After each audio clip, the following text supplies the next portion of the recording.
আজ মঙ্গলবার ১৪ই মাঘ ২০২৫ সালের ২৮শে জানুয়ারি সিংহ রাশি সিংহ লগ্ন লিও সাইনের জাতক জাতিকাদের দিনটি কিন্তু মিশ্র প্রকৃতির অতিবাহিত হতে চলেছে।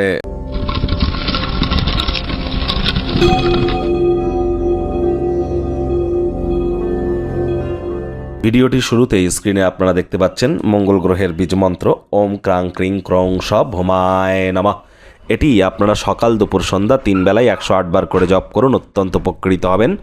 আর চেষ্টা করুন অবশ্যই লাল রঙের ড্রেস পরিধান করবার অথবা মেরুন কালারের ড্রেস পরিধান করবার। তবে যাদের যে কোনো মাসের 9 তারিখ 18 তারিখ বা 27 তারিখে জন্ম তারা রেড কালারের ড্রেস যেন পরিধান করবেন না, বাকিরা পরতে পারেন। অন্যান্যদের ক্ষেত্রে আজ আপনারা হোয়াইট অথবা ইয়েলো কালারের ড্রেস পরিধান করলে অবশ্যই লাভান্বিত হবেন। আজ যেহেতু মঙ্গলবার, হনুমানজির নাম জপ ধ্যান আরাধনা করুন। পঞ্চমুখী হনুমানজির একটি 7 ইঞ্চির নিচের একটি মূর্তি অথবা ছবি এনে বাড়ির পূর্ব দিকের দেওয়ালে রাখুন। প্রত্যেক দিনে স্নান করবার পর ধূপ দেখিয়ে বলুন 3 বার ওম হুম হনুমাতে নমঃ। এটি আপনাদের প্রত্যেককে বহুলাংশে উপকৃত করবে। অথবা আপনার যদি ব্লাড রিলেটেড কোনো সমস্যা থেকে থাকে, রক্ত সম্পর্কিত কোনো সমস্যা থেকে থাকে, haemoglobin, high BP, low BP বা ক্যালসিয়াম আয়রনের কোনো প্রবলেম, কোলেস্টেরলের প্রবলেম, বোন ডেন্সিটির প্রবলেম, তাহলে অবশ্যই আপনারা হনুমান মন্দিরে নিজের নামগোত্র ধরে পুজো দিয়ে দিন। এটিও আপনাদেরকে লাভান্বিত করবে। ভাগ্যমিটার আজ আপনাদের বলছে 6 আউট অফ 10 ভাগ্য আপনাদের অনুকূলেই থাকবে। তবে স্বাস্থ্য এবং সম্পর্কের ক্ষেত্রে আপনাদেরকে একটু সাবধানতা অবলম্বন করেই চলতে হবে।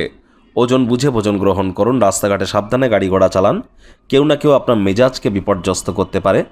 পরসমালোচনা, পরচর্চা, পরনিন্দা, রাগ, বিদ্বেষ, হিংসা, ঘৃণা, অহংকার, ইগো এই ধরনের নেতিবাচক অনুভূতির আশ্রয় গ্রহণ করা থেকে নিজেদেরকে বিরত রাখুন। তো না হলে একাকিত্বতার মতো অনুভূতিও কিন্তু আপনাদেরকে গ্রাস করতেই পারে। আজ আপনাদের উচিত মাইন্ডকে ডাইভার্ট করা। যারা দীর্ঘদিন ধরে বিভিন্ন রোগ শোকে ভুগছেন, অপ্রয়োজনীয় দুশ্চিন্তা এবং মানসিক উদ্বেগ আপনার শরীরের উপরে কিন্তু প্রভাব কিন্তু ফেলতেই পারে। অর্থগত ব্যাপারে আয় ইনকাম বাড়বে।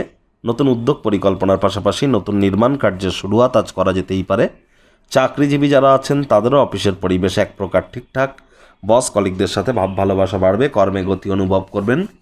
নিজের মেধা, দক্ষতা, ট্যালেন্টের দৌলতে প্রশংসার পাত্রপাত্রীও আপনারা হতে চলেছেন। রাজনীতিবিদ যারা আছেন জনসংযোগ বৃদ্ধি করুন। সমাজে পপুলারিটিও আপনাদের ইনক্রিজ করবে। শিক্ষার্থী বিদ্যার্থীরা যে কোনো প্রকার পরীক্ষা প্রতিযোগিতায় অংশগ্রহণ করলে সফলতা অর্জন করবেন উচ্চশিক্ষার জন্য। যারা বিদেশ যাত্রার কথা ভাবছিলেন, ভাগ্যদেবীও আজ আপনাদের পক্ষেই আছেন। সন্তান সন্ততি থেকে থাকলে তারাও তাদের কৃতিত্বের দ্বারা আপনাদেরকে গর্বিত অনুভব করাবে। হাউস ওয়াইফদের জন্য দিনটি এক প্রকার বেশ। প্রেমিক প্রেমিকা, স্বামী স্ত্রী উভয়ের ক্ষেত্রেই বলবো রূঢ় বাক্যের প্রয়োগ, অশ্লীল ব্যবহার যেন করবেন না। তৃতীয় কোনো ব্যক্তিকে ভুলেও সম্পর্কের মধ্যে যেন প্রবেশ করতে দেবেন না।